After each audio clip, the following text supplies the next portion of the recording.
दोस्तों नमस्कार, मैं मुकेश उदैनिया सीधे बोल में आप सभी का स्वागत करता हूं और आपसे अपेक्षा करता हूं कि आप चैनल को सब्सक्राइब करें।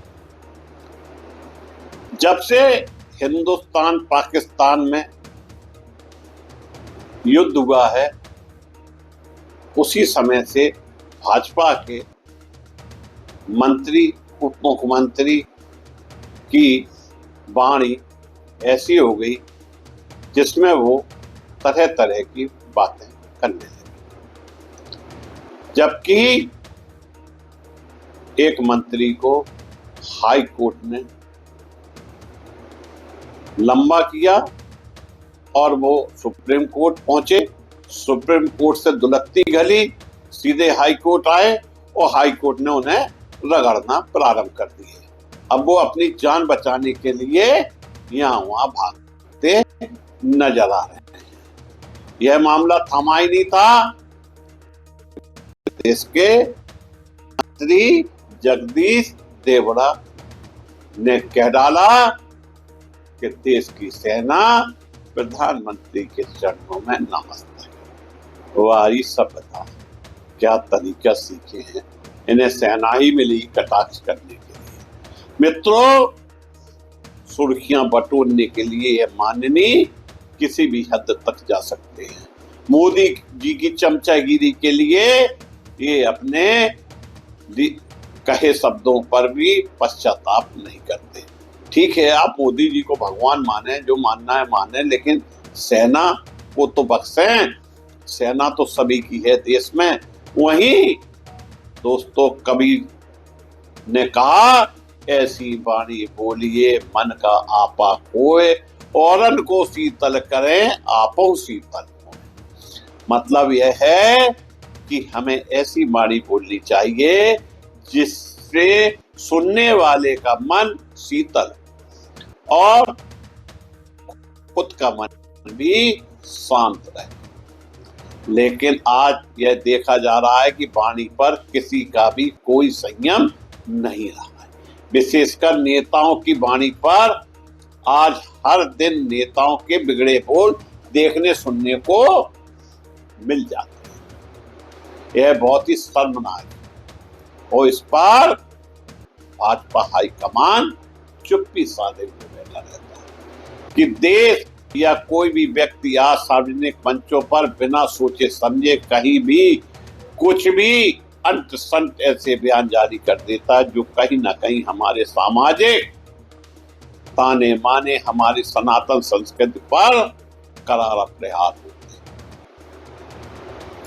पहले बिना सोचे समझे कुछ भी अंत संत बोल देना और बाद में बयानबाजी कर बड़े पैमाने पर विरोध होते देखकर उस पर माफी मांग लेना, तो जैसे आज हमारे राजनीतिज्ञों का एक फैशन सा हो गया।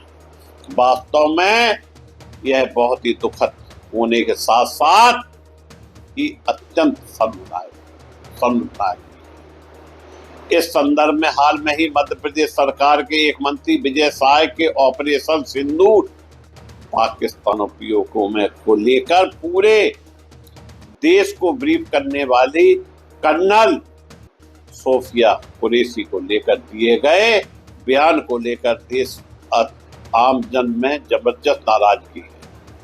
मंत्री के बयान के बाद मध्य प्रदेश हाई कोर्ट ने उन मंत्री पर एफआईआर दर्ज करने का आदेश दिया जिसे उन्होंने सुप्रीम कोर्ट में चुनौती दी। उन्होंने सुप्रीम कोर्ट में चुनौती दी, लेकिन कोई राहत नहीं मिली और निराशा हाथ लगी। सुप्रीम कोर्ट ने उन्हें फटकार, दुलत्ती लगाते हुए कहा कि ऐसी टिप्पणी करने की क्या जरूरत है, यह कोई समय है। यह मामला निपटा ही नहीं था कि जगदीश देवड़ा ने कह डाला कि देश की सेना तो मोदी जी के चरणों में नमस्ते है। संभवतः हाई कोर्ट और सुप्रीम कोर्ट को इनकी बात को भी संज्ञान में लेना चाहिए। उस पद पर बैठे व्यक्ति ऐसे स्टेटमेंट की उम्मीद नहीं की जा सकती है। जब देश ऐसे समय से गुजर रहा है। सीजीआई ने यहां तक कहा कि ऐसे बयान बार बार सुनने में आ रहे हैं। मैं बताना चाहता हूं कि इंदौर जिले में एफआईआर दर्ज की गई। उनके खिलाफ भारतीय न्याय संहिता बीएनएस की धारा 3 अलग अलग धाराओं में एफआईआर दर्ज की गई है। जानकारी के अनुसार धारा 152, 196 कोष्टक ए, कोष्टक बी और 197 कोष्टक ए 1 और कोष्टक सी के तहत एफआईआर दर्ज की गई। बीएनएस की धारा 152 भारत की संप्रभुता, एकता, अखंडता को खतरे में डालने का कृत्य।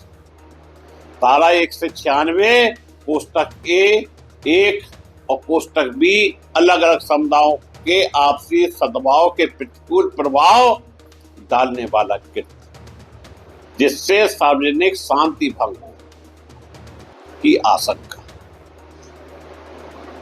197 कोष्टक ए, कोष्टक सी किसी भी सामुदायिक शख्स को लेकर की गई बात, जिससे विभिन्न समुदाय के आपसी सद्भाव और विपरीत असर पड़ता हो, उसके दरमियान शत्रुता, घृणा या दुर्भावना की भावना